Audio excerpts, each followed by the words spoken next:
Electoral bond या चुनावी bond क्या है?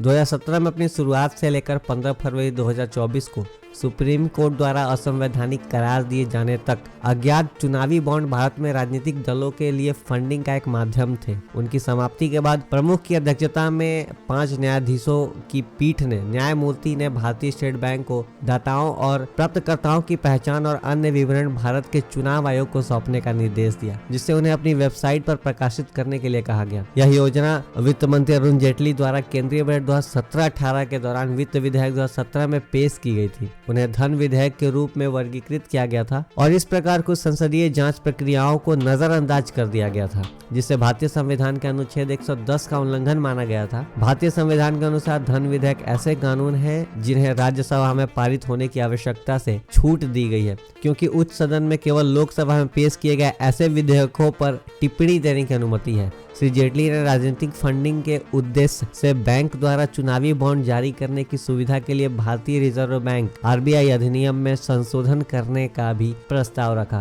हालांकि इसे 2017 की शुरुआत में पेश किया गया था, लेकिन वित्त मंत्रालय में आर्थिक मामलों के विभाग ने 2 जनवरी 2018 को राजपत्र में चुनावी बॉन्ड योजना 2018 को अधिसूचित किया। एक अनुमान के मुताबिक कुल 18,299 चुनावी बॉन्ड एक के बराबर है। मार्च 2018 से अप्रैल 2022 की अवधि के दौरान 9,857 करोड़ के मौद्रिक मूल्य का सफलतापूर्वक लेन देन किया गया। 7 नवंबर 2022 को चुनावी बॉन्ड योजना में एक वर्ष में बिक्री के दिनों को 70 से बढ़ाकर 85 करने के लिए संशोधन किया गया था, जहां कोई भी विधानसभा चुनाव निर्धारित हो सकता है। चुनावी बॉन्ड संशोधन योजना 2022 पर निर्णय गुजरात और हिमाचल प्रदेश में विधानसभा चुनाव से कुछ समय पहले लिया गया था, जबकि दोनों राज्यों में आदर्श आचार संहिता लागू की गई थी। 2019 के आम चुनाव से पहले कांग्रेस ने चुनावी बॉन्ड को खत्म करने के अपने इरादे की घोषणा की। अगर पार्टी सत्ता में चुनी जाती है, भारतीय कम्युनिस्ट पार्टी ने भी इस योजना का विरोध किया है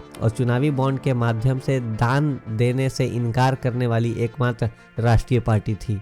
इलेक्टोरल बॉन्ड एक प्रकार का उपकरण है जो प्रॉमिसरी नोट और ब्याज मुक्त बैंकिंग टूल की तरह काम करता है। भारत में पंजीकृत कोई भी भारतीय नागरिक या संगठन आरबीआई द्वारा निर्धारित केवाईसी मानदंडों को पूरा करने के बाद इन बॉन्डों को खरीद सकता है। इसे दानकर्ता द्वारा भारतीय स्टेट बैंक, एसबीआई की विशिष्ट शाखाओं से 1,000, 10,000, 1 लाख, 10 लाख और 1 करोड़ जैसे विभिन्न मूल्य वर्ग में चेक या डिजिटल भुगतान के माध्यम से खरीदा जा सकता है। जारी होने के 15 दिनों की अवधि के भीतर इन चुनावी बॉन्डों को लोक प्रतिनिधित्व अधिनियम 1951 के तहत कानूनी रूप से पंजीकृत राजनीतिक दल के निर्दिष्ट खाते में भुनाया जा सकता है, जिसे कम से कम 1% वोट मिले हों। पिछला चुनाव लोकसभा के आम चुनाव के वर्ष में 30 दिनों की अतिरिक्त समय सीमा के साथ जनवरी, अप्रैल, जुलाई और अक्टूबर के महीने में 10 दिनों के लिए बॉन्ड की स्टैच खरीद के लिए उपलब्ध होगी।